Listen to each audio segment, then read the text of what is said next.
Hello, this is Don with MechSoft Support. Today we're going to be taking a look at Rhino3DPRINT2016. And in this video we're going to be doing Quick Start Guide number 3 in a series. And for this video we're going to be creating a cavity block from an STL file.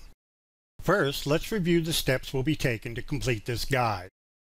We'll launch Rhino3DPRINT2016 and open the STL file. Then, we'll diagnose the mesh for possible problems. We'll use Stitch and Close to combine and fix the mesh. Then we'll use Reduce to simplify the mesh. Then, we'll create a box for the cavity block. Finally, we'll subtract the mesh from the box to create the cavity. Okay, after you install Rhino3DPRINT2016, you'll find a Rhino3DPRINT2016 menu item on the main menu. If you drop that down, the first thing I want to talk about is the Welcome option. Select that, and the Welcome dialog will display. And what this gives you is links to resources about the product. Now, if you're not comfortable with working with videos to work with tutorials from a video, you can get this same Quick Start Guide in a PDF document just by selecting that option, and it'll display the PDF document for you and you can work from there. Okay, let's close that. Also, from the Rhino3DPRINT2016 main menu, you have the browser option. Now, the browser displays on the left side by default and contains all of the menu items you need and commands to work with meshes within Rhino3DPRINT. Now, the dialog is divided into two sections. The upper section, you have a ribbon bar where you have various commands that are grouped under the Create tab, the Model tab, the Inspect and Modify tab, a Repair tab, and a 3D Print tab. Under that, you have the data tree, where all of the objects you create are listed here. Then we have a browser toolbar below that, and then also an information window. Now, this information window will duplicate for the command dialog when you select a command. So let's get started and open the file.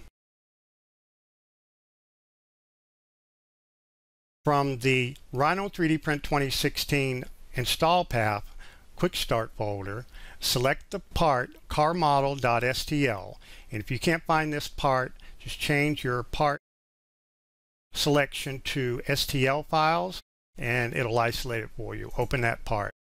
For the STL import options dialog in Rhino, we'll check the box for weld angle and have that set to 22.5 degrees. And check the box for split disjointed meshes and set the units to inches and pick OK. Let's take a look at what we got.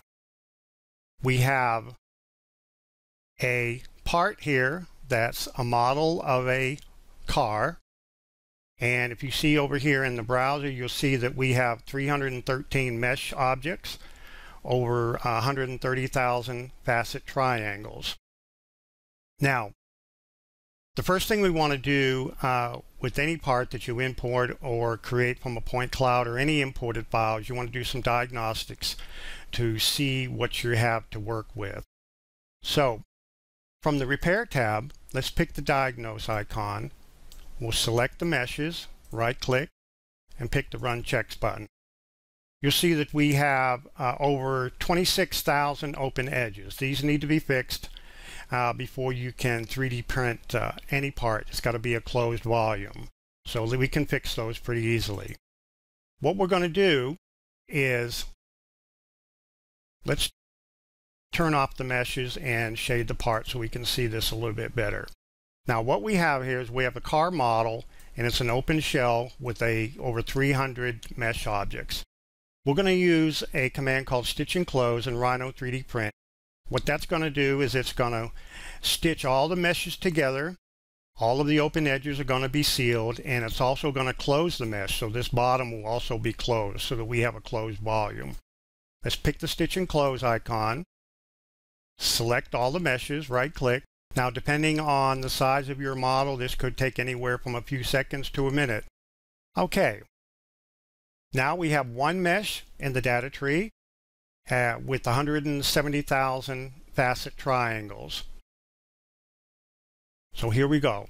We also can see that the mesh is closed, and let's just do another diagnostic just to make sure.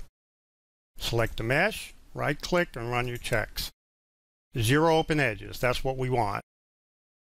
Now another command that I want to show you in Rhino 3D Print is the ability to simplify your meshes by reducing the triangle count. Now, it's not necessarily reducing the accuracy of your model per se, but it's just reducing the total number of facet triangles. Now, we can see that we have 176,000 triangles. Let's select from the Inspect and Modify tab.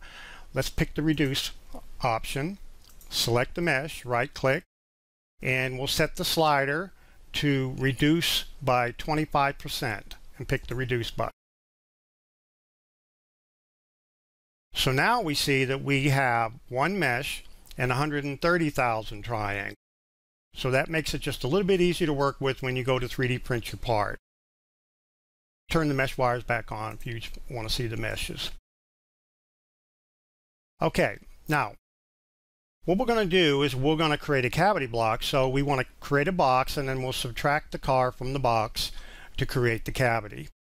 Let's go to a 4 viewport layout, and we'll shade this viewport, shade that, shade that. Okay, zoom out a little bit here. Now from the Create tab, let's pick the box command, and over here on the right side view, we're going to zoom out a little bit and make sure that your object snaps are turned off down here in Rhino. And we'll pick a point on the center of the car, above it, right on the center line. And then we'll pick another point on the lower right side, completely enclosing half of the car. Now we're going to drag the length of the box from the front view to make sure the entire car is enclosed. Okay, let's activate the perspective view. We see that we have another mesh added to the data tree. That's our box we just created, and then our car. Let's go ahead and subtract the car from the box to create our cavity. From the Model tab, we'll pick Subtract, select the box, right-click, and then select the car and right-click.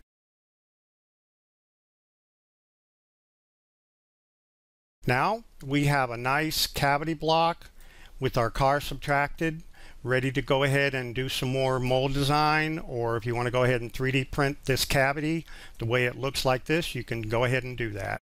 Well, this is it for this tutorial. You can visit us on the web at www.mexsoft.com for more tutorials and more information about the product. Thank you.